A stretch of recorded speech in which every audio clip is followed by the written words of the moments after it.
정말 내가 직장을 그만두고 충분한 돈이 있다면 어떤 일을 하고 싶은지 생각해 보신 적이 있었을 거예요. 개인이 가지고 있는 어떤 특성들, 개인이 가지고 있는 어떤 장기들, 이런 것들이 대단히 중요한 시대다. 그 크리에이터를 좋아하는 사람들 1000명만 가지고 있으면 평생 먹고 살 수 있다고 전망을 합니다. 안녕하세요. 유니콘 빌더 장 대표입니다. 장유빌은 스타트업 창업과 엔젤 투자, 그리고 자기 변혁을 주제로 인생을 바꿀 수 있는 인사이트를 제공하는 유튜브 채널입니다. 자, 오늘은 노후 준비에 대한 3탄인데요. 노후에 우리 가장 중요한 게 생활비잖아요. 생활비를 어떻게 만들고 소득을 어떻게 창출할 것인지에 대해서 말씀을 드리도록 하겠습니다. 사실 은퇴하기 전에는 직장에서 정해진 월급을 받고 소득을 창출하는데 우리는 익숙해져 있습니다. 그래서 자신의 어떤 능력으로 소득을 창출한다는 것이 대단히 어렵게 느껴집니다. 직장에서 정해진 월급을 주는 거, 받는 거에 대해서는 익숙한데요. 본인 스스로 소득을 창출해서 생활을 영위해 나간다는 것은 어쩌면 불가능하게 느껴질 수도 있을 것입니다. 저 같은 경우는 30대 중반부터 제 스스로의 능력으로 소득을 창출하는 방법을 연구를 해왔고 지금까지 그 방법으로 사업체를 운영을 해오고 있습니다. 그래서 어쩌면 이 영상을 보고 계시는 여러분보다 그쪽 방면에 있어서는 많은 경험과 지식을 가지고 있다고 볼 수 있겠습니다. 퇴직을 하고 나서 소득이 중단되죠. 퇴직금만 있어요. 물론 그 퇴직금을 가지고 지난 영상에서 말씀드린 것처럼 3천만 원을 투자를 해서 10년 후에 30억을 만들어서 은퇴하는 방법도 있는데 그 방법은 투자로서 노후 자금을 준비하는 방법이고요. 자, 그럼 지금부터 일을 하면서 소득을 창출하는 방법을 말씀을 드리도록 하겠습니다. 제 경험을 먼저 말씀을 드릴 텐데요. 제가 2년 전에 우연히 스마트 스토어라는 것을 해보게 됐습니다. 스마트 스토어 아시죠? 네이버에서 운영하는 온라인 쇼핑몰이죠. 스마트 스토어는 제가 한 5년 전에 우연히 교육을 받은 적이 있어요. 그래서 스마트 스토어에서 쇼핑몰을 어떻게 만들고 상품을 어떻게 등록하는지 그 교육을 받은 적이 있습니다. 쇼핑몰이 어떻게 작동하는지에 대해서 알고 싶어서 그 교육을 받았었는데요. 그 교육을 받고 실제 쇼핑몰을 운영을 하지는 않았었습니다. 그런데 2년 전에 코로나가 왔었잖아요.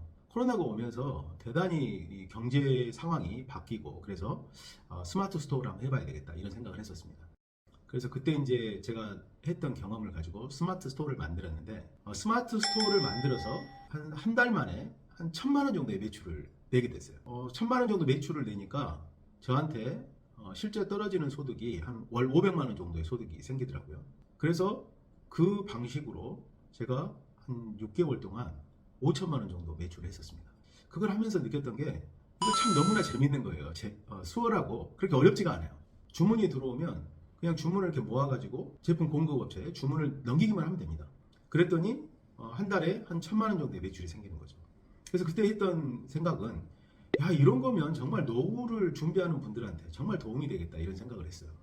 특히 이제 저 같은 경우는 그때 제가 좀 비싼 제품을 팔았거든요. 한 120만 원 정도 되는 제품을 온라인에서 판매를 했는데 사실 온라인에서 120만 원짜리 상품을 판매하는 것은 쉬운 일은 아니죠. 그런데 제가 또 온라인 마케팅이라든가 이런 쪽을 이제 공부를 했고 경험이 있기 때문에 했었는데 물론 처음부터 그렇게 하기는 쉽지는 않지만 스마트 스토어를 배워서 상품을 소싱을 하고 그리고 물건을 판매를 한다 그러면 일정 궤도에 올라가게 되면 주문이 꾸준하게 들어오게 됩니다. 그러면 사실 그 주문을 처리하는 직원 한 명 정도만 둬도 웬만한 비즈니스를 할 수 있겠더라고요. 그래서 퇴직한 퇴직자들이 이런 쪽에 관심이 있다면 스마트 스토어에서 제품을 판매하는 그런 일을 한번 해보는 것도 괜찮은 방법이라고 생각을 합니다. 근데 저 같은 경우는 그때 이제 제품을 판매를 하다가 제품을 공급했던 업체가 상품 판매를 중단을 하면서 저는 이제 투자하고 기업을 스타트업을 창업하는 이런 쪽 일을 하는데 쇼핑몰에 물건을 판매한다는 일이 제 자각으로 맞지 않는 것 같아서 그때 중단을 한 적이 있습니다. 근데 저한테는 참 소중한 경험이었던 것 같습니다. 그런 것도 한번 해볼 수 있는데요. 오늘은 이제 제 경험은 말씀을 드렸는데 오늘 좀 근본적인 사회의 어떤 방향이라든가 트렌드를 가지고 우리가 어떤 것들을 준비해 가면서 우리의 미래를 특히 노후를 준비를 할지 이 부분에 대해서 한번 생각을 해보도록 하겠습니다.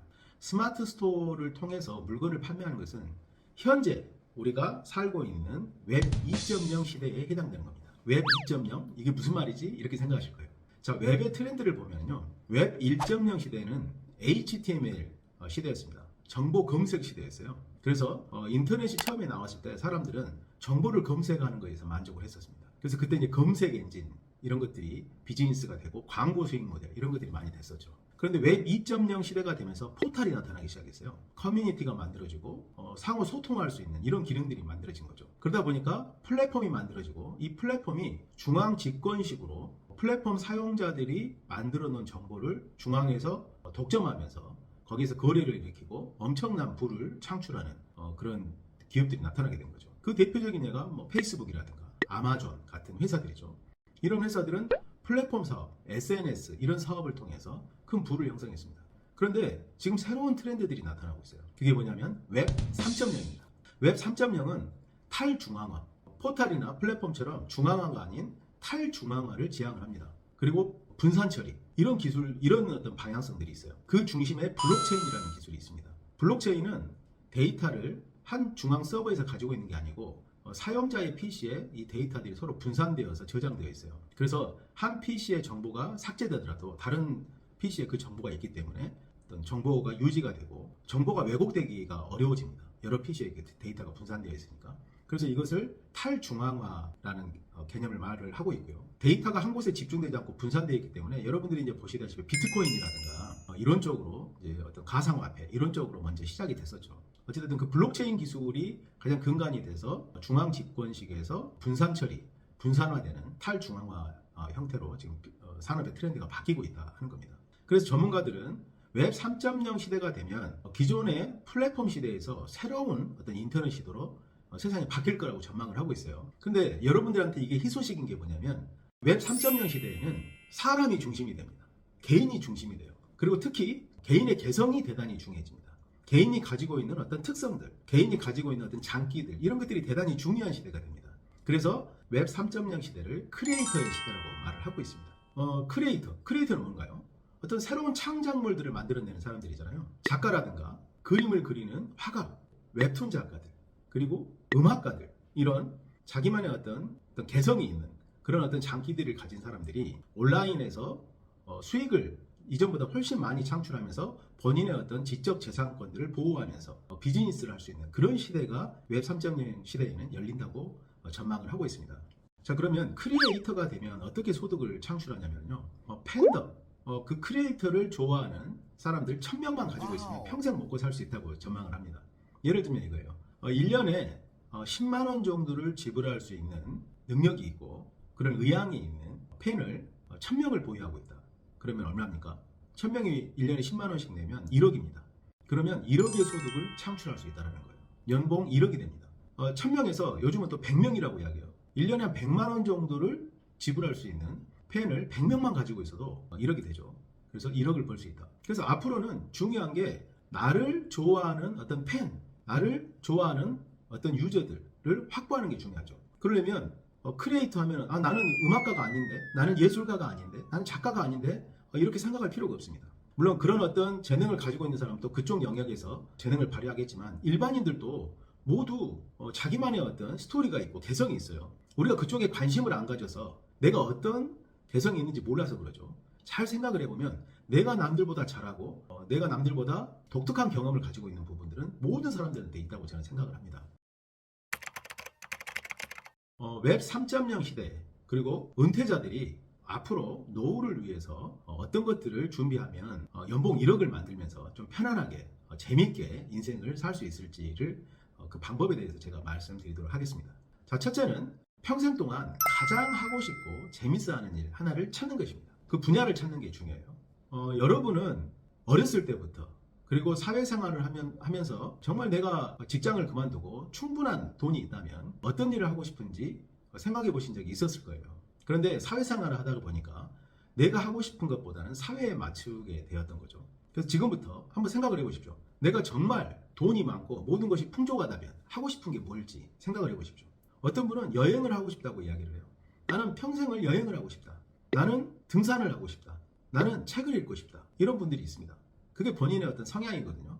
그 분야를 하나 찾아보십시오. 저 같은 경우는 예전에 친구들하고 같이 모임에서 그런 이야기를 한 적이 있어요. 나는 정말 책을 많이 읽고 싶다. 가슴 속에 책을 읽고 싶은 욕구가 계속 이렇게 내재되어 있었던 것 같아요. 그런 것처럼 어떤 정말 자기가 하고 싶은 어렸을 때부터 좋아했던 영역들이 있을 거예요. 나는 어렸을 때부터 음악을 하고 싶었어. 그런데 직장 다니다 보니까 그 꿈을 포기했어. 그러면 그걸 찾는 거죠. 분야를 정합니다. 저 같은 경우는 책을 읽고 제가 책을 읽으면서 알게 된 내용들 그리고 저만의 어떤 생각을 글로 표현하고 싶은 욕구가 있거든요. 그래서 저는 그 일을 하고 싶습니다. 장유비를 통해서도 그런 어떤 제가 하고 싶은 것을 일부를 표현하고도 있지만 앞으로 책도 쓰고 이제 책을 많이 읽을 생각입니다. 자, 두 번째는 자기만의 개성을 연출하는 것입니다. 예를 들어서 해외로 여행을 갔다. 그 여행지에서 그냥 어떤 풍경을 구경하고 이걸로만 끝나지 않겠죠. 그 여행지의 어떤 역사라든가 그쪽에 살고 있는 사람들의 어떤 문화, 풍습들을 보게 되겠죠. 그러면 그런 것들을 내 관점에서 해석을 하고 내 관점에서 정리할 수 있겠죠. 사진으로 정리를 한다든가 글로써 정리한다든가 그것들을 어딘가에 기록을 합니다. 물론 SNS라든가 이런 유튜브를 통해서 사람들한테 보여줄 수 있겠죠. 저 같은 경우는 제가 책을 많이 읽게 된다면 책을 많이 읽고 그 책의 내용을 저만의 관점에서 해석하려고 노력할 것 같아요. 그리고 그 내용을 블로그나 유튜브를 통해서 독자들한테 말을 하는 거죠. 그러면 그런 내용을 좋아하는 사람들은 저를 자주 찾게 될 겁니다. 자, 세 번째는 그 분야를 하나 정해서 내가 어떤 컨텐츠로 그런 것들을 정리하고 알릴지를 정했다면 그것을 꾸준하게 하는 겁니다. 처음에는 내가 몇 번 이렇게 하게 되면 사람들이 별로 반응을 하지 않아요. 사람들은 꾸준하게 할 때 거기에 반응을 합니다. 우리가 인생을 살아가면서 가장 중요한 게 무언가를 꾸준하게 하는 거거든요. 꾸준하게, 지치지 않고 꾸준하게 하는 겁니다. 하다 보면 거기에서 새로운 것들을 배우게 돼요. 알게 됩니다. 그게 자기만의 콘텐츠가 되게 됩니다. 그래서 꾸준하게 그 일을 하나씩 해보는 거예요. 주기를 정해놓고 일주일에 하나를 한다든가 또는 3일에 하나를 한다든가 그 주기를 정해놓고 꾸준하게 그것을 하는 겁니다. 처음에 많이 할 필요도 없어요. 시간을 처음에 한 30분만 시간을 내서 한번 하겠다. 그러면 일단 시작을 하고 그것을 꾸준하게 해보는 겁니다. 처음에는 그게 아무것도 아닌 것일 수도 있어요. 처음에 시작을 했을 때 이게 무슨 의미가 있지 이런 생각이 들 수도 있습니다. 하지만 꾸준하게 하다 보면 거기에서 나도 몰랐던 것을 느끼기 시작해요. 그리고 거기서 배우기 시작합니다. 그리고 글을 쓰고 콘텐츠를 만들어서 사람들한테 보여주기 시작하면 사람들이 반응을 하잖아요. 그걸 보고 내가 더 배우게 됩니다. 그러면서 더 꾸준히 하게 되는 거예요. 그래서 처음에 그런 반응이 나오기 전에도 일정 기간 동안 꾸준하게 하는 게 되게 중요합니다.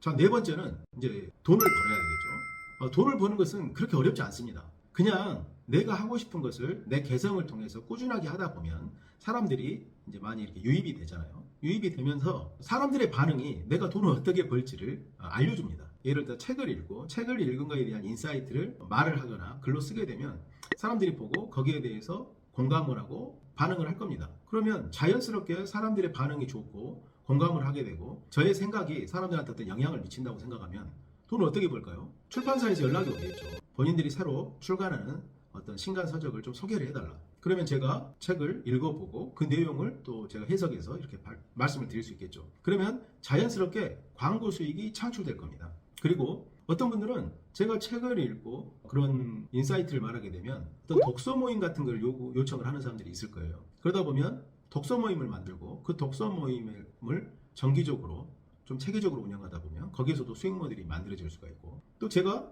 책을 쓸 수 있겠죠. 책을 쓰고 콘텐츠를 만들면 그 자체가 또 새로운 수익 모델이 되고 점점 수익 모델의 영역이 많아질 겁니다. 그래서 돈을 어떻게 벌까를 처음부터 생각하지 마세요. 그것은 회원 수가 모이고 일정 기간이 되면 자연스럽게 나타나기 시작합니다. 그리고 마지막으로 다섯 번째인데요. 다섯 번째는 이제 그렇게 수익이 되고 이건 이제 혼자 자영업이잖아요. 내 개인 사업이잖아요. 혼자 이렇게 하다 보면 뭐 그 자체로도 만족할 수 있습니다. 자유롭고 그리고 내가 하고 싶은 걸 하면서 재미를 느낄 수 있어요. 그런데 이제 개인적으로 이렇게 책을 리뷰를 하고 하다 보면 이걸 본격적으로 사업화를 해야 되겠다는 생각이 들 수도 있어요. 그럼 어떻게 할 수 있을까요? 저처럼 책을 리뷰를 하고 인사이트를 가지고 하는 사람들을 양성할 수도 있겠죠. 그런 사람들을 양성하기 위한 교육 프로그램을 가동을 하고 거기에 자체에서도 수익 모델이 생길 수 있겠죠. 책 리뷰를 할 수 있는 크리에이터들이 양성이 되면 그 크리에이터들을 위한 방송 채널들을 만들어서 그 크리에이터들이 좀 더 빠르게 사업에서 정착할 수 있도록 지원하는 그런 사업도 할 수 있겠죠. 그러다 보면 자연스럽게 기업화가 되어가고 사업화가 되어갑니다. 그러다 보면 처음에 책에서 시작했다가 책의 영역을 또 높여갈 수도 있어요. 책이 아니고 다른 어떤 콘텐츠들을 생성할 수도 있습니다. 다른 것들을 리뷰할 수 있는 거죠. 아까 예를 든 것처럼 여행을 리뷰하는 그리고 여행에 대한 새로운 인사이트를 제공 이런 것들도 가능하겠죠. 그래서 중요한 것은 처음에 일단 시작을 하고 해 가면서 경험을 하게 되고요. 사람은 그 경험을 통해서 새로운 것들을 자꾸 생각하게 됩니다. 그러면서 거기에다가 하나씩 붙이게 되면 그게 사업으로 이어지게 됩니다. 제 경험으로 보면 일단 시작을 하고 나면은요, 한 1, 2년 정도는 어떻게 해야 될지 잘 안 보일 겁니다. 내가 무엇을 하고 있는지도 모르고. 그런데 2년이 넘어가고 3년 차가 되면 그때부터 서서히 내가 무엇을 해야 될지가 보이기 시작합니다. 그래서 퇴직을 하고 나서 내가 직장에서 배웠던, 내가 예를 들어서 인사 담당자였어요. 인사 담당자였는데 직장에서 배웠던 것을 앞으로 좀 사용을 하고 싶다, 이렇게 생각을 하면 사람들이 물론 인사 업무에 대해서 나만의 어떤 독특한 경험이 있으면 그걸 또 콘텐츠로 만들 수도 있는데요. 그렇지 않고 꼭 내가 사회생활 했을 때 갖고 있었던 그런 경력을 무시하고 내가 정말 좋아하는 취미를 가지고도 새로운 비즈니스 그리고 새로운 생활을 만들어갈 수 있습니다. 지난 영상에서도 말씀드렸다시피 우리는요, 100살까지, 길면 120세, 한 100살까지는 평균 수명을 가져가는 아주 장수 세대입니다. 그래서 50대에 만약에 은퇴를 하게 되면 앞으로 50년을 더 살아야 돼요. 인생을 2번 살아야 됩니다. 젊었을 때 사회에서 우연히 내가 갖게 된 직업이 있을 거고요. 그리고 퇴직을 하고 나서는 내 스스로 이제 직업을 선택하는 겁니다. 창직을 하는 거죠. 직업을 만들고 그 직업을 통해서 새로운 삶을 만들어 갈 수가 있게 됩니다.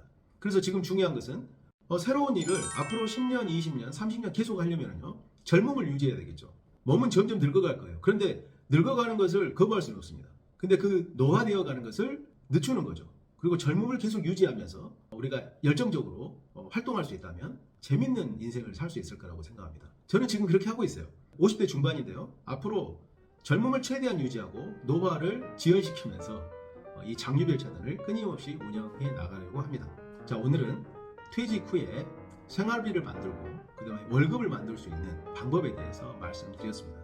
이것을 시도해 보기는 쉽지는 않으나 일단 시도를 하면 좋은 결과가 나올 거라고 생각합니다. 진행하시면서 잘 안 되는 부분이나 궁금한 점이 있으면 영상에 댓글 남겨주시면요, 제가 아는 한도 내에서 성의껏 답변 드리도록 하겠습니다. 감사합니다.